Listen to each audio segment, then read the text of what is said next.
He begged me to be their stepdad until I discovered the shocking truth about one of the kids. Now everyone calls me the villain, but am I? I never thought my entire life could collapse in a single evening, but it did.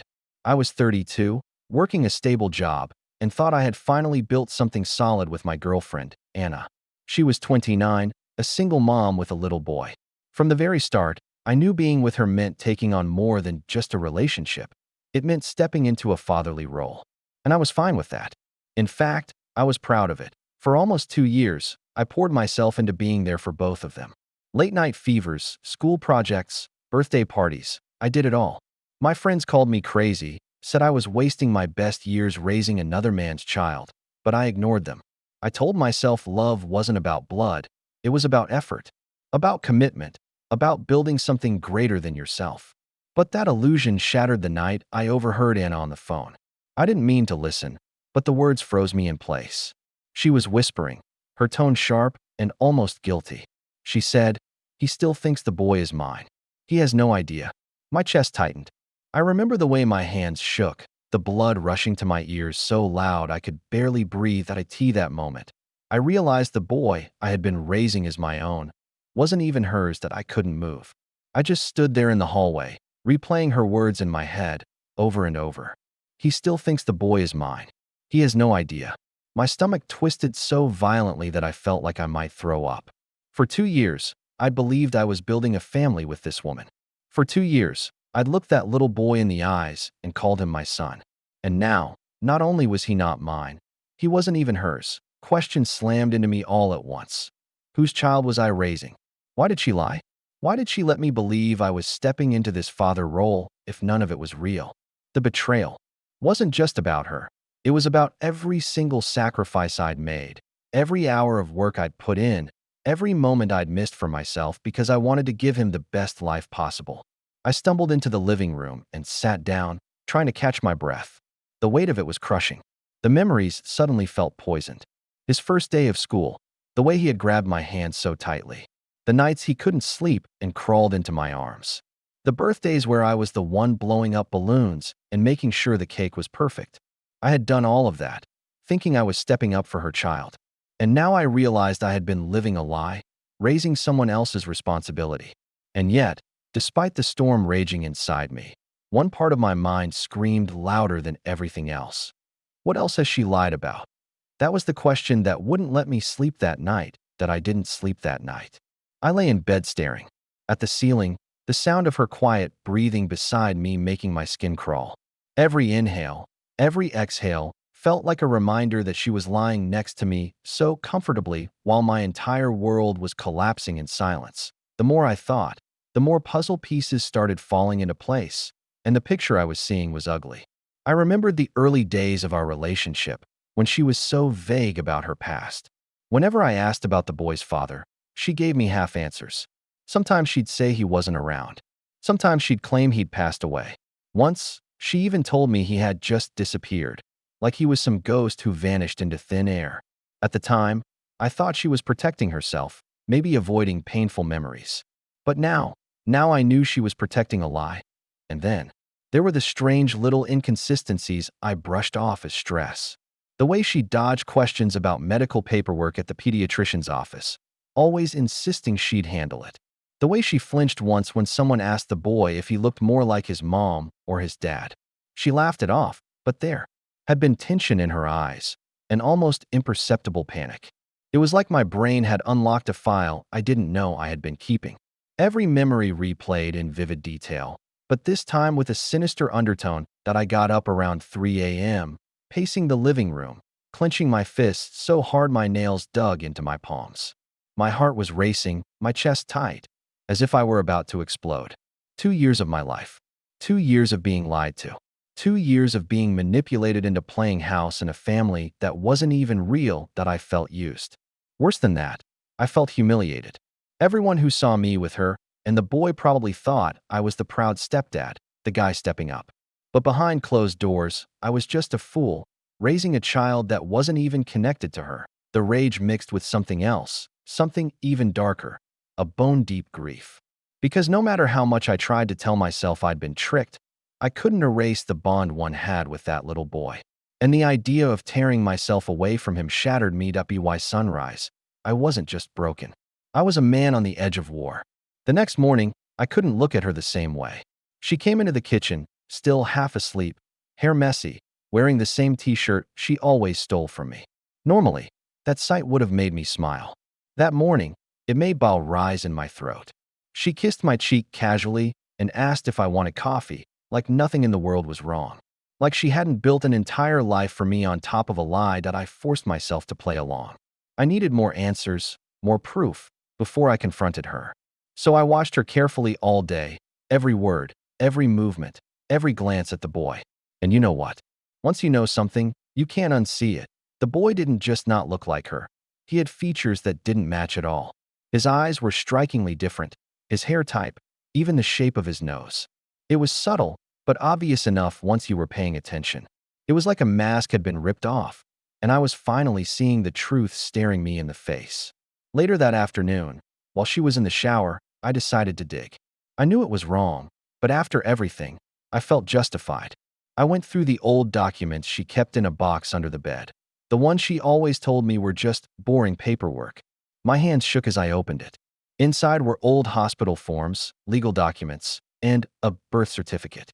My stomach twisted when I saw it. The mother's name wasn't hers. The father's name wasn't mine, of course. In fact, it looked like she wasn't listed anywhere at all. That's when the world tilted on its axis.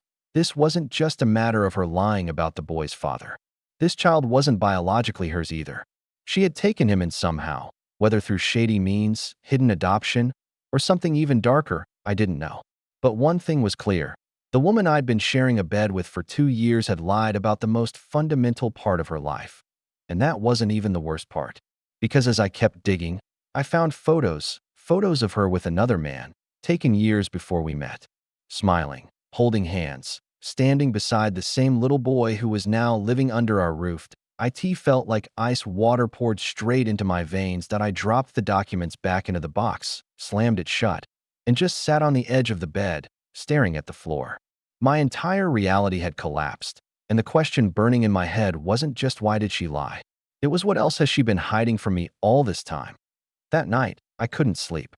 Every time I closed my eyes, those papers flashed in. My mind, the other man's face, the boy in his arms, the undeniable truth that the woman next to me wasn't who she pretended to be. She lay beside me, breathing steadily, completely at peace, while my heart was racing so hard it felt like it might burst. I stared at the ceiling, counting every lie I'd swallowed without question. Every story she'd told about raising her kids alone. Every time she'd looked me in the eyes and said I was her rock, her safe place. But now it all looked different that I started replaying little details I'd overlooked. How she would flinch when I asked about the boy's father. How she changed the subject whenever her past came up. How she kept that locked box under the bed and told me not to bother with it because it was just boring bills. And suddenly, it all clicked. This wasn't just about one child. This wasn't about a messy breakup or a hidden fling. This felt bigger. It felt like I was living inside someone else's script, like she had built an entire performance for me to play a role in. And I had been the perfect audience, blind, trusting, desperate to believe in the family we were building. But now, every smile from her felt fake. Every touch, calculated. Even the way she spoke to me seemed rehearsed, like she'd spent years perfecting her lines. I got up in the middle of the night, careful not to wake her, and went to the kitchen. I sat there in the dark, my hands gripping the edge of the table so tight my knuckles turned white. My reflection stared back at me in the black glass of the window, and I barely recognized myself. I wasn't just a man with doubts anymore. I was a man trapped in someone else's lies. And here was the most disturbing thought of all. If she could lie about something as massive as being a mother, what else could she be hiding? Was her job even real? Were the stories she told about her childhood true? Was anything about her life real? I couldn't escape the chilling realization. Maybe I didn't know the woman I was living with at all.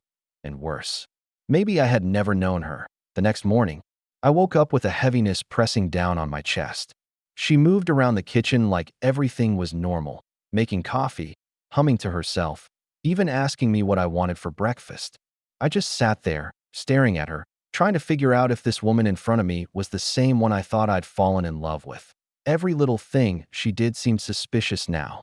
The way she kept checking her phone, turning it slightly away from me. The way she smiled too brightly when the kids came into the room.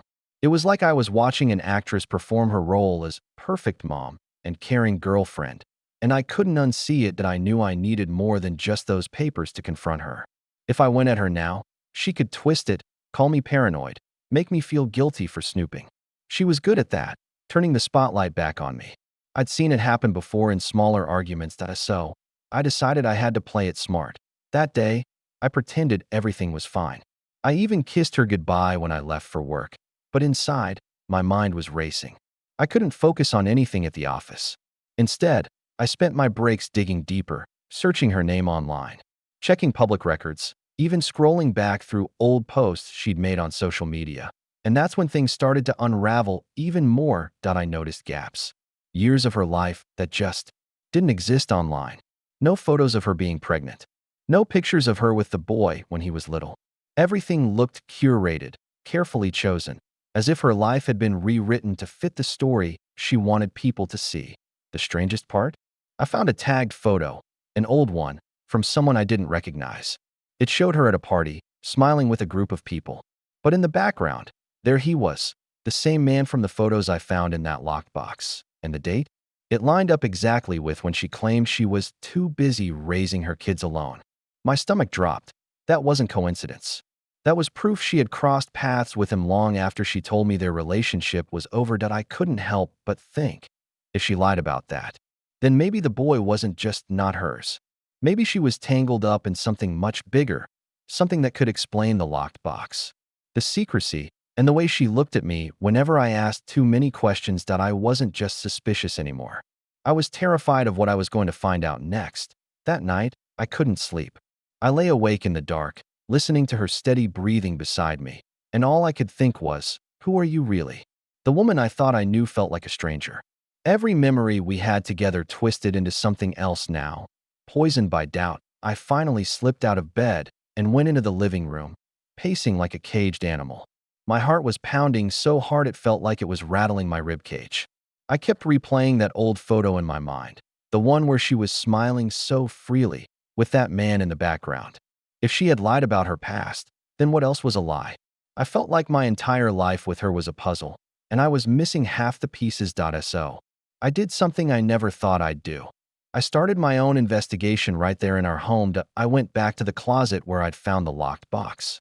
This time, I pulled everything off the shelves, old coats, folded blankets, random boxes of junk. I was desperate, searching for anything else she might be hiding. My hands were shaking, and sweat was dripping down my forehead. But I couldn't stop, and then I found it, behind a stack of photo albums. Tucked so far back, it almost looked like she didn't want anyone to touch it. There was another envelope. This one wasn't locked away in a box, but the way it was hidden told me enough. My gut screamed that I was about to see something I couldn't unsee. I ripped it open, and inside were documents, legal ones, custody agreements, paternity results, names I didn't recognize. One line hit me like a punch to the stomach. The boy's biological parents were listed. Neither of them was her. She had been raising someone else's child all this time, claiming he was hers, weaving him into her story like he belonged there. And that wasn't even the worst part. I could see the bottom of the stack was a letter, an old, crumpled one. It wasn't written to her. It was written from her. And it was to that same man in the photograph. She begged him to come back, said she couldn't handle raising the kids alone, said she would do whatever it takes to keep their little arrangement a secret. I froze. My chest tightened, and for a moment, I couldn't even breathe. This wasn't just a lie. It was layers upon layers of betrayal. The woman lying in my bed had built her life on a foundation of secrets, and I was the idiot standing on top of it, ready to collapse the second the truth fully came out. I sat there on the floor, clutching those papers, trembling from head to toe. I wasn't sure if I wanted to confront her, walk out right then, or burn the whole house down just to erase what I'd discovered. But one thing was clear. This wasn't just about me anymore. This was about the kids, too, and the scariest thought of all crept into my mind. If she could lie about something this big, what else had she been hiding in plain sight? The next morning, I couldn't look at her the same way. She walked into the kitchen, humming to herself, hair messy from sleep, acting like everything was perfectly normal. She kissed me on the cheek and poured herself a cup of coffee, but all I could see was the letter. The documents. The lies stacked so high they were suffocating me that I knew I couldn't just explode at her. I needed proof that she would betray herself if pressed. So I decided to set a trap that I casually brought up the kids. I asked her simple questions, the kind I already knew the answers to because of the documents I found. I asked about their birth dates, about old vacations, about moments she had supposedly shared with them before I was ever in the picture. At first, she answered smoothly, almost rehearsed. But then, cracks started to show. Her story shifted depending on how I phrased the questions. Details didn't add up. And when I mentioned the name from the custody papers, the biological father, her whole face went pale. It was like watching a mask slip off her face in real time. Her hands trembled as she set down her coffee. She avoided eye contact, staring at the counter instead. My chest tightened. I wanted to scream, to demand the truth right then and there. But instead, I stayed calm, because now I knew she was hiding something. And if I pushed just the right way, I could make her admit it. That night, I set the second part of my plan in motion. I left the custody documents out on the table, not directly in the open, but just enough that she'd see them if she walked past. Then I pretended to go to bed early. I lay there in the dark, wide awake, waiting, and sure enough, just past midnight, I heard footsteps. Light, careful, almost sneaky. She went into the kitchen, and there was silence for a long time. Then, the sound of paper rustling. I crept down the hall, heart pounding in my chest. And when I peeked around the corner, there she was, standing frozen in the dim light, holding the documents in her shaking hands. Her face was drained of color, her lips parted like she was on the verge of a panic attack. She looked like someone whose entire world had just been ripped away. In that moment, I didn't need a confession. I already had my answer. The woman I trusted, the woman I thought I knew, was living a lie so deep it had bled into every corner of our lives. And she was terrified, not because she had been wronged, but because she knew she was caught. I stepped fully into the kitchen, no longer hiding in the shadows. She flinched like she'd seen a ghost, clutching the papers to her chest, as if she could somehow shield herself from the truth written on them. Her voice cracked as she tried to speak. I can explain, but I wasn't interested in explanations. Not the half-truths, not the carefully polished stories she had been feeding me for months. I wanted the raw, unfiltered truth, the one she had buried so deep she thought I would never find it. I pulled out a chair and sat down, keeping my eyes locked on hers. My silence was louder than any words I could have spoken. She shifted uncomfortably, biting her lip, her hands trembling as she set the papers back down on the table. Finally, I broke the silence. My voice was low, steady, but it carried an edge sharper than any scream. Whose child is it? Her eyes widened. She opened her mouth, then closed it again, like she was choking on the words. The air in the room grew heavy, suffocating. Every second of silence was a confession in itself. I leaned forward, pointing at the name highlighted in the documents. This man, he's not just some name on a page, is he? He's the father. Not me. Not you. Him. Tears welled up in her eyes, but they didn't move me.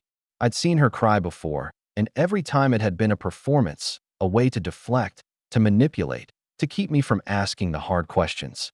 This time, I wasn't falling for it. You had every chance. I continued, my voice growing harder. Every night you looked me in the eye and told me we were building a family. Every time I helped with homework, tucked them in, gave up pieces of myself to be there for them. You let me live a lie. She broke then. The tears spilled, her shoulders shaking as she whispered, almost too soft to hear. I didn't know how to tell you. I thought you'd leave. I thought. I slammed my hand down on the table, the sound echoing through the house like a gunshot. You thought you could trap me in a life built on lies. You thought wrong. The weight of my words hung in the air. She sobbed quietly, but I felt no sympathy. For the first time, I wasn't the one cornered. For the first time, she was the one who had to face the truth head on. And I knew, deep down, that this confrontation was only the beginning. The real war, about trust, betrayal, and the future of this so-called family, was just starting. The night after the confrontation with my parents, I lay awake in bed staring at the ceiling, my mind racing. I should have felt some sense of relief after finally voicing my frustration, but instead I was consumed by this heavy, suffocating emptiness. I kept replaying the moment my father turned to me and said I was just overreacting, like I was a spoiled kid who couldn't handle reality. My mother's silence was even worse. She sat there, arms crossed, lips pressed tight, refusing to even acknowledge my feelings. That silence told me everything. It told me I wasn't going to get the understanding or support I desperately needed. The following morning, things were tense. No one spoke at breakfast. My father read the newspaper, my mother scrolled through her phone, and I sat there forcing down bites of toast that tasted like cardboard. The air was thick, almost suffocating, and every clink of a spoon against a plate sounded deafening. It was as if we were all waiting for someone to break the silence, but no one dared. Later that day, my brother called me. His voice was hushed, almost guilty. He admitted he had known about my girlfriend's secret, but thought it wasn't his place to tell me. That hit harder than I expected. Not only had my girlfriend lied, but my own brother had chosen to protect her lie instead of me. It felt like betrayal stacked on betrayal, and the cracks in my family bond were beginning to split wide open. At that point, I realized this wasn't just about my girlfriend anymore. It was about years of being dismissed, overlooked, and left out. It was about being treated like I didn't matter in the very places I should have felt safest. And now, the people who should have stood by me, my family, had chosen to stand against me. That I started wondering if maybe cutting ties wasn't such a crazy idea after all. But then again, could I really walk away from my family? Could I really be the guy who abandons everything he's known just because no one else seems to value him? And that's when the next gut punch hit. I found out that my girlfriend was making plans with someone else behind my back. I wish I could say I was surprised when I discovered the truth about my girlfriend, but deep down, I think I already knew something wasn't right. Her behavior had been strange for weeks. Late-night messages she hid from me, sudden errands that kept her out until midnight, and the way she avoided eye contact when I asked simple questions. My gut screamed at me, but I wanted so badly to believe her, to hold on to the idea that at least she was still mine in the middle of everything else falling apart. Then came the moment that shattered whatever trust one had left. One night, I borrowed her laptop because mine had crashed, and when I opened her Messenger app, the truth exploded in my face. Dozens of messages between her and another guy. Not just harmless chatting, plans, intimate words, things I thought only belonged to me. She had been telling him she couldn't wait to see him again. That being with him felt real, that I was too wrapped up in my family drama to notice her slipping away. Reading those words felt like a knife twisting in my chest. My hands shook, my vision blurred, and I could barely breathe. The worst part? She had been meeting him during the same weekends I thought she was visiting her mom. I felt humiliated, like the last fool in a cruel joke. Everyone else already knew that I confronted her that night. She didn't deny it. She just stood there, arms crossed, staring at me with this cold, detached expression as if I were the one being unreasonable. Her only defense was, I felt neglected, and I needed someone who actually made me feel wanted. That sentence echoed in my head like a gunshot. Neglected? After everything I had sacrificed, after every time I put her needs before mine, she dared to call me neglectful? It wasn't just her betrayal. It was the final confirmation that I had been fighting alone all this time. My family had chosen her side. My brother had chosen silence. And she had chosen someone else. That night, something in me broke. I packed a small bag and left. I didn't even tell my parents I was going. I just couldn't face another morning sitting at the same table with people who had watched me drown and never once reached out a hand to save me. But as I walked out into the cold night air, a terrifying thought hit me. If I cut ties with all of them, what would I have left? Leaving that house in the middle of the night should have felt like freedom, but instead it felt like I had just walked out of my own life and left everything behind. The cold air bit into my skin, and as I sat in my car with the engine off, the silence was deafening. For years, my family had been my anchor, and even when they disappointed me, I believed blood would always mean something. But now, staring at the empty street, I realized maybe it never did. The betrayal wasn't just from my girlfriend. It was from the people who were supposed to protect me, guide me, and stand beside me when life got hard. My parents hadn't cared about my feelings. My brother had looked the other way, and now the woman I loved had found comfort in another man's arms. It was like the ground beneath me had cracked wide open, and I was free falling with nothing to grab onto. I thought about all the sacrifices I had made, the times I swallowed my pride, The nights I convinced myself things would get better, the moments I allowed myself to hope. And for what? To end up abandoned by everyone I trusted? Sitting there, gripping the steering wheel so hard my knuckles turned white, a dark thought settled in. Maybe it was time to cut them all off. Not just my girlfriend. She was already gone in every way that mattered, but my family too. Maybe I didn't owe them loyalty when they had shown me none. The idea scared me because it felt like giving up on everything I had ever known. But at the same time, it felt like the only way to stop bleeding. To finally choose myself. For the first time in my life, I truly considered what it would mean to walk away from everyone, parents, brother, girlfriend, and start over completely alone. The thought terrified me, but also, it felt like the beginning of something I couldn't ignore anymore. That I sat in the car for a long time, the engine idling quietly while the world went on without me. Streetlights smeared across the windshield like unfinished promises. I had no plan, no destination, only the fierce, naked truth that I could not go back to the life I had known. The house behind me felt like a set that would be torn down the moment I turned my back. All the laughter and routine recast in the glaring light of betrayal. The first real step was to stop pretending that a single conversation could fix what had been built by years of omission and deceit. It became painfully clear that the only thing I could control was my own response. Walking away was not an act of cowardice. It was an act of preservation. I had to stop eroding myself into a person who accepted gaslight, defection, and half-truths as stability. That I found a small apartment a few neighborhoods away. The kind of place that smelled faintly of fresh paint and possibility. Moving in felt like packing grief into boxes. Each object I carried out of that life, a jacket, a mug, a photograph, was a small severing. It hurt, but the pain had a clarity to it. It was pain with a purpose. At first, loneliness was immediate and sharp.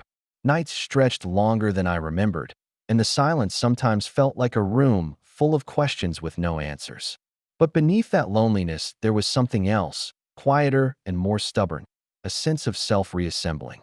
The parts of me I'd lent away, humor, curiosity, the reckless spark that used to make me sign up for things on a whim, began to warm like embers. That I made practical choices with the same urgency I had once directed toward protecting the make-believe family.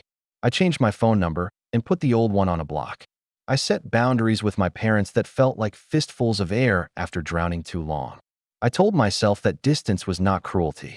It was a necessary space in which to breathe and, eventually, to heal. There were nights when I wrestled with guilt.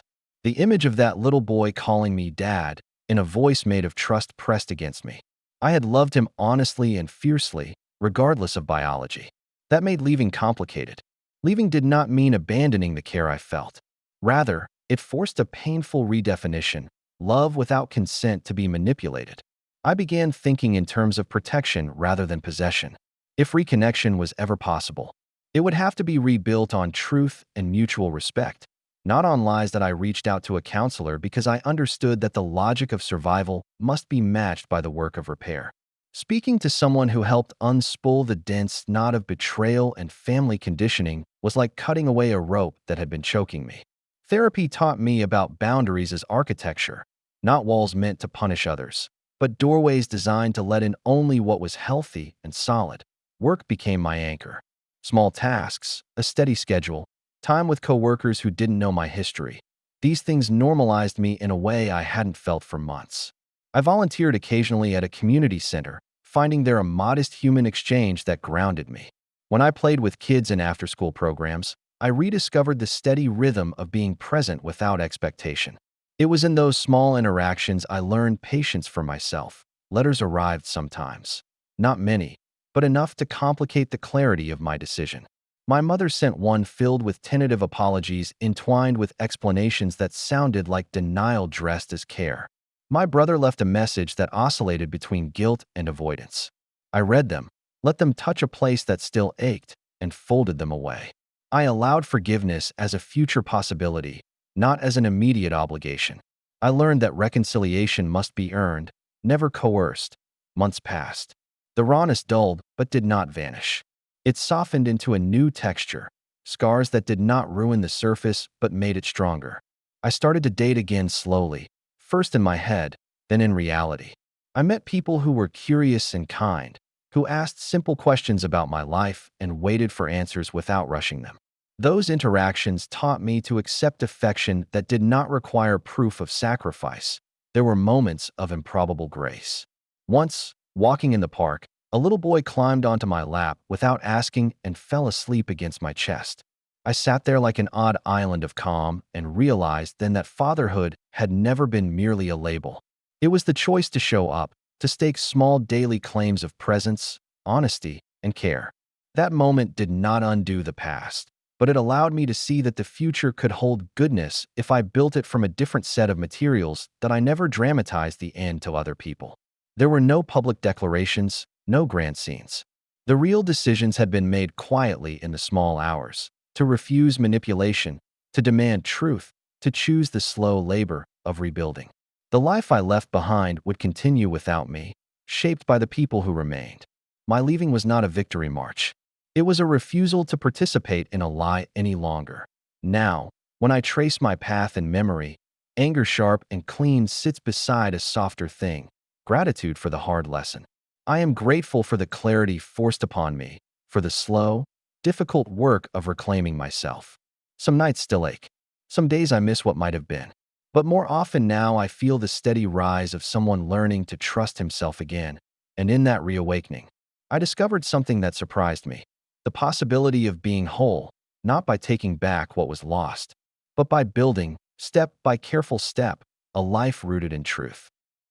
Thank you for watching this story on True Tales Hub. Please like the video, subscribe to the channel, and turn on the notification bell so you won't miss our next story that we post new tales twice a day, and each one comes with unexpected twists you won't see coming.